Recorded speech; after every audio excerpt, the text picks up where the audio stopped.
So, hello and welcome to the human story behind the business and brand podcast. I'm the host, Jeanette Walton. I'm a career brand consultant and a Humans Matter champion, committed to helping others deep dive into their many human facets that make them unique, fabulous beings. I'm also a strong advocate of storytelling to enrich our human connections. This podcast partnership with Women Making It Work aligns with but slightly deviates from my The Human Behind the Career Brand podcast series. The human story behind the business and brand delves into those poignant moments, experiences, and life lessons that shape these high-performing professional women into who they are today. It discusses their faults, their flaws, their feats, their fears, and all the other fabulous human elements that have driven them to perform so well in both their personal and their professional lives. So I'm really pleased to introduce my next guest for this podcast series, who is Aloyna Taylor, one of the authors and storytellers in Women Making It Work's Beyond the Business anthology, representing those women who shed the masks of others' expectations, abusive relationships and or inherited limitations to discover who they were always meant to be beneath the conditioning, to break free and find their voice. Born in Sri Lanka and migrating to Australia at 13 years of age, Aloyna's story interweaves themes of reflection, resilience, dual identity, heartbreak, motherhood, and generational healing. Aloyna is a purpose-led entrepreneur and service provider who effectively rebuilt her entire life at 50, which is amazing, after her marriage crumbled and her 3 children had started to live their own lives. Subsequently returning to studies that included a certification in neurochange practice, Aloyna started up At-Rewired Solutions that provides neuroscience-based, human-centered disability support services. She also runs a global storytelling business called Moments Instant Captures, which is used to help people connect, build trust, and show the world who they really are across many different countries. And Aloyna facilitates a We Rise networking group in the Cardinia Shire, while also volunteering to assist children with disabilities and as an ambassador for both African ethical fashion and Nigerian slums feeding programs. Aloyna is a very busy lady, and it's such a pleasure to have her here on the podcast. Welcome, Aloyna. Thank you, Jeanette. So let's dive straight into this. It's great to be here. Yeah, it's an absolute pleasure to have you here. You do so much, and I'm looking forward to discussing it.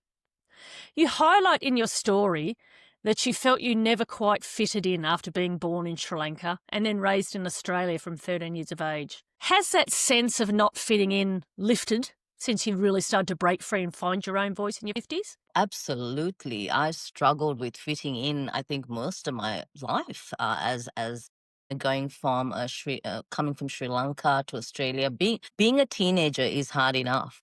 Yeah. And being, pulled out of your roots that you're so familiar with and being said, okay, here you are, this is your new life. That's already, that was really challenging for me, and facing a lot of bullying and racism through my early years in Australia really defined who I became as an adult. And for many years, I carried that around, and it stopped me from actually using my voice, and I stayed small because of that bullying throughout that high school period. Yeah. But as an adult, I realized, and having children of my own, that this happens right across. We all get bullied at some point in our life, and we just have to learn how it affects us and how we can now not let it stop us from progressing and finding our voices and being able to be of value to our communities and our families, and keeping connected with everyone around us. And that's what I would say have shaped me greatly. And the transformation at 50 has helped me come into true alignment with who I truly am. But that took many years. Yeah. We're a similar vintage, and I have got some friends, at least a couple of friends, who are still damaged from the bullying in high school, in secondary school. It really does. Kids can be cruel. Growing up in the 80s school, we didn't have anti-bullying or any of that back in the day. And No. I think we're a lot more conscious of that now. That helps you our certainly weren't children a little bit protected. more. No. So when you came here, you started straight away in secondary school at 13? Yes. Yeah, And wow. that was a bit of tough love, having parents that the Sri Lankan background. It was like, you'll be right. You get out there and you do it, and you never brought your problems home. You just, it's that Yeah. real immigrant mentality where our parents are working really, really hard and to give us a better life. And you don't want to burden your parents with your problems, and you internally struggle with it, and you don't Yes. know how to make sense of it. You don't know who to reach out to, and you find yourself in a loop in those same patterns anchored to your original trauma. Yeah, absolutely. And you're so right. It's a generational thing as well. And we were definitely, as children and adolescents, like toughen up was the parents' response to a lot of things, really, wasn't it? Yeah. Absolutely. You'll get over it. We didn't really realize the words that could have such an impacting and long lasting effect on us. It was something that we 100%. didn't learn in high school, or our parents were not aware of it either. So No, it's no. good to be in a generation where we could actually change the paradigm and heal our own selves, Yes. in turn, creating that safe space for our children and the future Yeah. generations. Yeah, it's good that that's broken, that cycle. You describe your second husband as the love of your life, as well as the architect of your deepest heartbreak, which are really powerful words, by the way. What would you say was your biggest life lesson from that relationship in terms of helping you to grow? I would say the biggest lesson I learned was to love deeply and not think of it as a weakness. I think abandoning myself to keep love alive was the real cost to me. And the relationship mirrored my early conditioning, around loyalty, around silence, around endurance, and being that good girl. I think I learned the difference between attachment and alignment. Chemistry, I found, was not always, safety. It actually erodes identity for me. And I think heartbreak forced me to meet myself beyond the roles of survival. So if I learnt anything, it was unconditional love, it's forgiving, and being able to come home to myself. That's what love taught me. That's wonderful. Yeah, and sometimes within a relationship, love isn't always enough, is it? It isn't. I think it's finding out who we truly are and finding our own sovereign individuality within ourselves so that we are able to then give it to the other person. Whereas if we are trying to get love from the other person and make it right and heal us and make it better for us, and you tend to get into a victim mindset, which I felt I was in for many years. And it took that break that, oh my gosh, what has happened to me? I have to make a change to Yeah. create a better future. I had to face myself and the truths of my own self Yeah, within the really find relationship. yourself. Really find yourself and Yeah, prioritize yourself. Yeah, yeah, so yes, important. yes. And as long as I was in a relationship, I really couldn't find my individuality because I felt myself giving into the roles and expectations of what Yeah. our community expects from us. That's really that's so true, so relevant. I can relate to that. I've been single for a while and I can totally relate to that. So you also mentioned that everything changed for you when you turned 50 after you'd left your challenging marriage and your three children had become relatively independent. So was there any particular moment where you felt that sense of transformation? Yes, so I think, like I mentioned to you before, the book was a catalyst. The words in that, grabbed me, and I realized there was a reason my daughter gave me the book. She was obviously reaching out, and reading the pages made me realize, who am I without my roles? Who am I without being needed? Now that my children were grown and I could almost see the cracks in my own relationship, it wasn't something I didn't notice. I did notice it. And I think when I hit 50 and it all ended, lost the job, lost the relationship, realized no one really needed me, and who am I beyond those roles? That's when it really was quite impactful. And the deep inner question arose. If I don't change now, is this my life forever without the children and the relationship? Yeah. So responsibility shifted from surviving for others to really start living in my own truths. So it wasn't a breakdown as such as what I thought when it was happening. It was actually coming home to myself. That so from surviving to thriving. Absolutely. And was there a particular moment or experience when you felt like you'd fully broken free of the keep moving, keep serving, keep smiling mindset, where you no longer wanted to dim your light? Look, I think when I realized that my body and nervous system could no longer sustain the performance, Yeah. When I was completely exhausted from being the glue that kept the family together and sticking to the plan that didn't plan, when I let go, when I stopped pretending that I was okay, even to myself. And I chose honesty over the harmony of keeping peace and sticking to the roles and the expectations. For the first time, I think I allowed myself to be seen without holding everything together. And I think I realized smiling through the pain was costing me my soul. And I had to learn to smile. Yes, we still face pain and challenges, but smiling through it now is very different. It's not survival. It's not costing me anything. It's actually intentional. And as I realize and I'm aware that we need the challenges for the growth. And as I keep moving through those challenges and through those pain and achieving the newer results, it's just giving me that hope to keep transforming, keep elevating, giving me that confidence, keeping me motivated to keep going. Yeah. And bringing in more magic as you go. Absolutely, absolutely. It's all Mm. about the magic, which, of course, we were taught not to believe in. Yes. Santa only lasted a little time in our lives, but I 10 years spend every tops. day. Absolutely. So now I spend all my life pretending there's a Santa Claus coming very soon, and I better be nice, Oh, if I that love makes any that. sense. Yeah. Yeah. Keeping the magic. You're keeping the magic alive. Good deeds, universal banking. I really realized that everything you put out is what you receive. So that's Yeah. where I found my own sense of responsibility in what I had manifested in my life.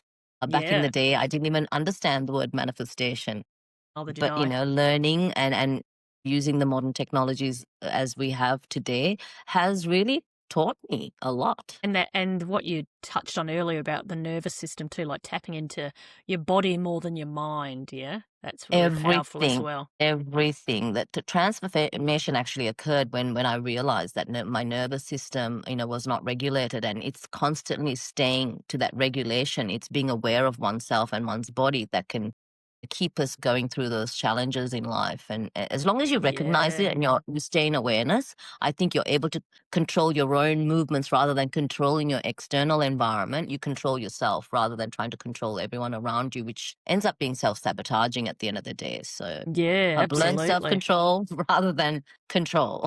Yes, yes, yeah, because there's some form of letting go is necessary too, isn't it? Yeah. Absolutely. Yeah. Yeah. So, do you think your ongoing commitment to service, such as through the work you do in the disability sector and the women's networking events you run, is fueled by different drivers and values from when you were the wife, mother, and peacekeeper? Gosh, yes, absolutely. Every experience I've had, every downfall I've had, every mistake I've made is showing me today what I need to do to move forward in every area of my life. Yep.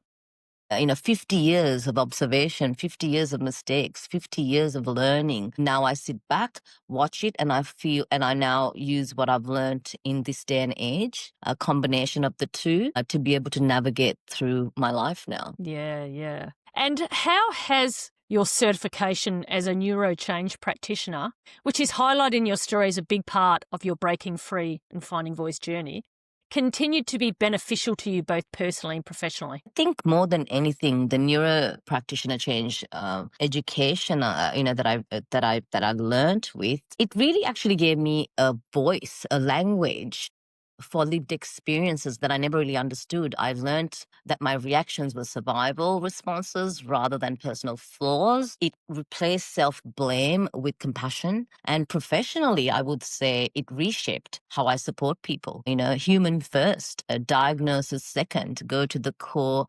What is it at the core of us? What is it called? What is it at the heart of us?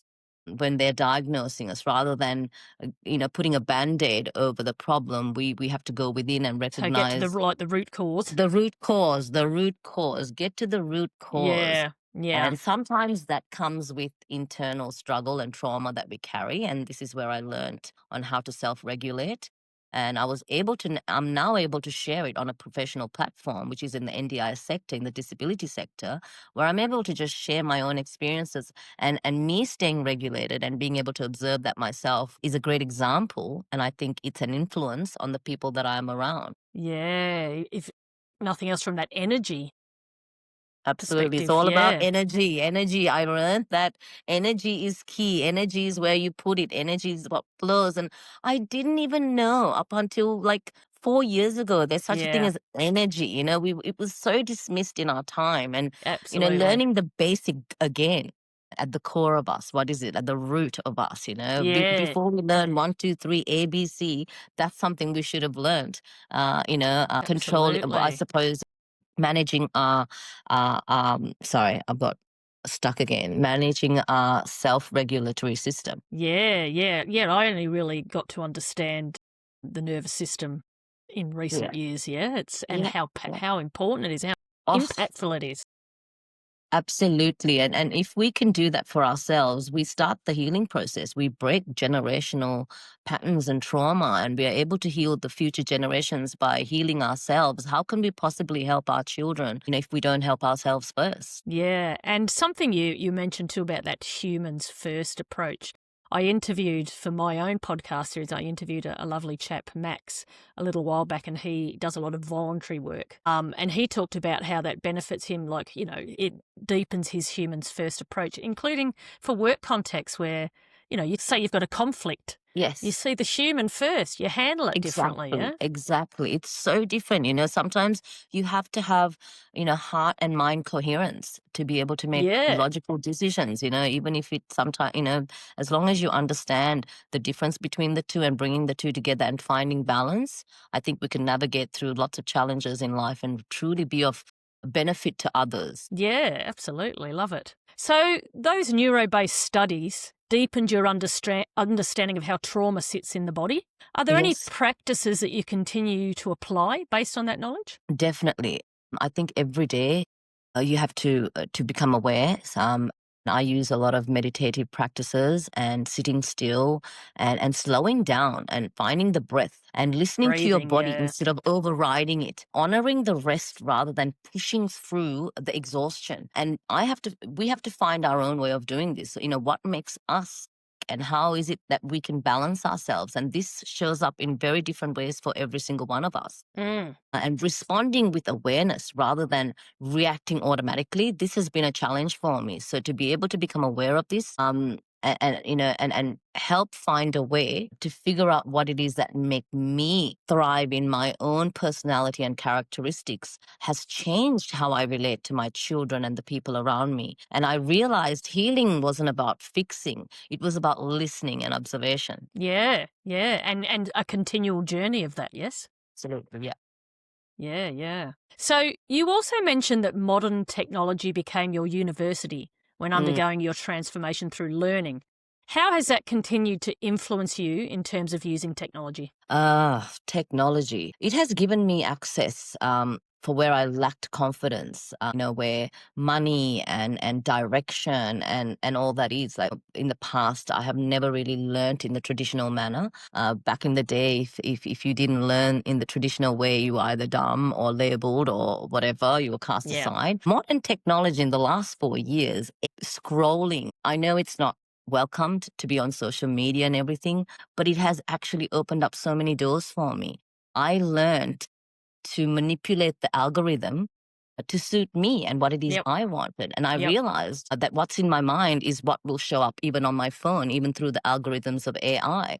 So I fine tuned that. I learned over time by simply scrolling and understanding what it is I wanted to see and learn from. I learned about physics, about science, about neuroscience, about change, about manifestation, about heart center, about regulating the nervous system. All of that came through not through high school or my traditional means of education.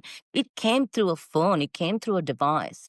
And I know we don't encourage our children to be online that much, but if used in the appropriate manner, if used with good intention, I think we can learn and grow from it in existential ways that we could never achieve in our lifetime and what we've been given as education in our past. And this is where I have, turned lived experiences into purpose and then income, which then as a woman, I realized, financially, I had a very, backward mindset mindset where money was the root of all evil. But then when I found myself at 50 losing everything and having to restart life, I'm like, hang on a minute. I'm dependent on people because of finances as a woman. What do I do to change this? So I had to change my whole mindset around money mindset.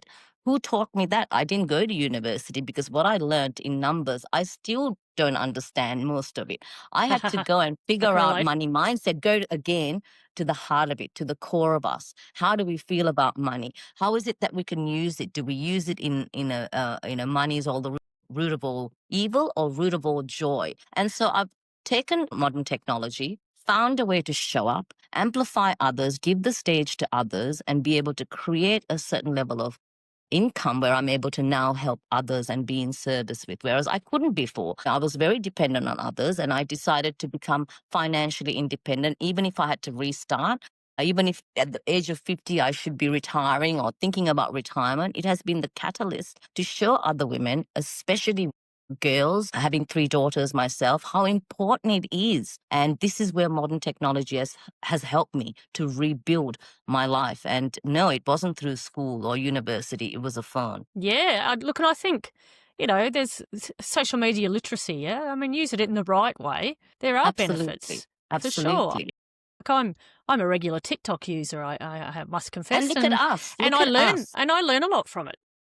And we are doing this because of podcasts and YouTube. And Yeah, where in yeah. the, where in our history were we able to sit as 2 women and be able to share our experiences so we can maybe one or two people out, or, women out there can, be influenced, and that's what it's about. It's about influencing and being able Positive to share that information. positive Absolutely. In use a of positive way. technology. Yeah, Absolutely. yeah, Yeah. totally agree. So, whether as a disability sector support, as a storyteller, or as a facilitator of women's networking groups, is there any notable example of where your desire to inspire others to break free and find voice has had an impact? Like, can you give me any standout example of that? I think when I let go of the 9 to 5 mentality and decided to make something of my own and create a business of my own, I started networking. And this was the technology, content creation, networking goes hand in hand. The three Yeah, combined has been magic for me. And putting myself out there, getting out of my comfort zone, whether I liked it or not, I rocked up at every networking event. I put myself in rooms where I never thought I will find myself. I listened to other women. I heard them speak for the first time, and they were having huge impact on me. And so I'm like, well, I could do the same.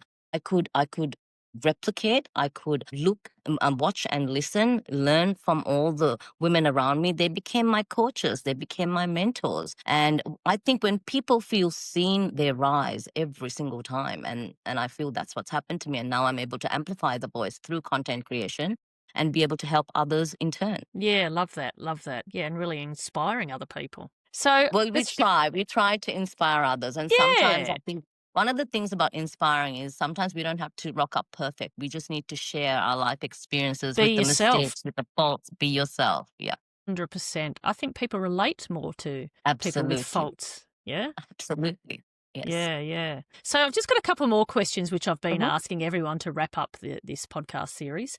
So, if you were on your deathbed, what would you recall as the most poignant and rewarding life lesson or experience that has continued to influence you? I would say for my children, number one, I want them to witness a woman in transformation that shows herself for the first time to break the generational traumas we've had within our community. I think passing that on to them and turning pain into platforms and not bitterness, taking that pain and turning it into something, loving deeply while still learning to love wisely. And I think leaving behind courage rather than silence and not to stay small, which gives others permission to not stay small either and truly contribute and bring out their skills and what they have to offer the world. We all have purpose. We all have a place in this world. And if we can show up as ourselves, I keep saying we give others permission to do the same. Yeah, and just keep giving it a go, yeah?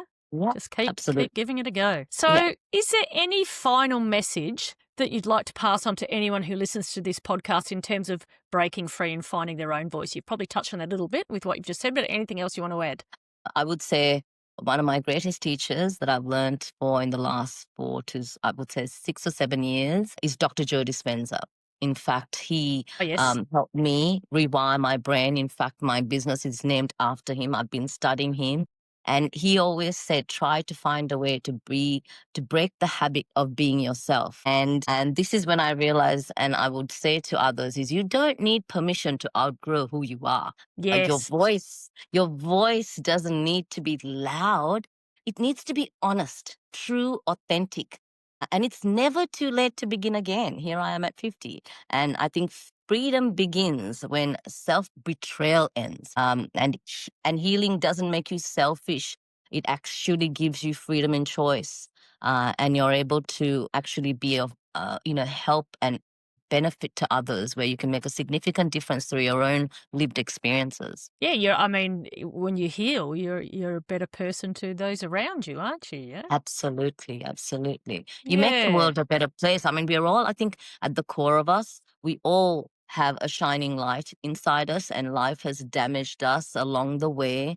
And we just have to go back and remember who we are before the world got its hands on us, before our Yeah. external environment influenced and dictated us our whole future. Go back to the core root, go to who you are, and then propel from there, shine from there, and make it happen. And that's the only way you can do that is possibly, if whatever life experience you've been through, using those skill sets and experience that you've learned and the feelings and you've embodied, use it to find a way to break through and show up as who you are in this world, who you're meant to So be. grow and evolve from what you've been through as an individual. Yeah. Absolutely. Absolutely. Survive and thrive. I like that line. Survive and thrive. Well, that's all the questions I have, Aloyna. So thank you so much for your time. You've given some beautiful insights about the journey you've been through and how others could potentially tap into your lessons and your continual growth to drive themselves to make some positive change. So thank you so much for your time. Thank you very much. It's been a pleasure. And doing this, as you said, it's not an easy thing, but we're learning and growing as we keep going and Yeah. using our voices and these platforms. And yeah, thank you. Yeah, I mean, just to finish up, as we talked about before we hit record, both of us a few years back would never have put ourselves out here Never. on screens like this. Absolutely. So, yeah, we're examples of what you can do. Absolutely. And it's for all of us. And we just have to, really find that confidence and communication skills in turn and really get out of our comfort zone. Like you said, magic will happen. Yeah, love it. Thank you, Aloyna. Thank you. Thank you so much.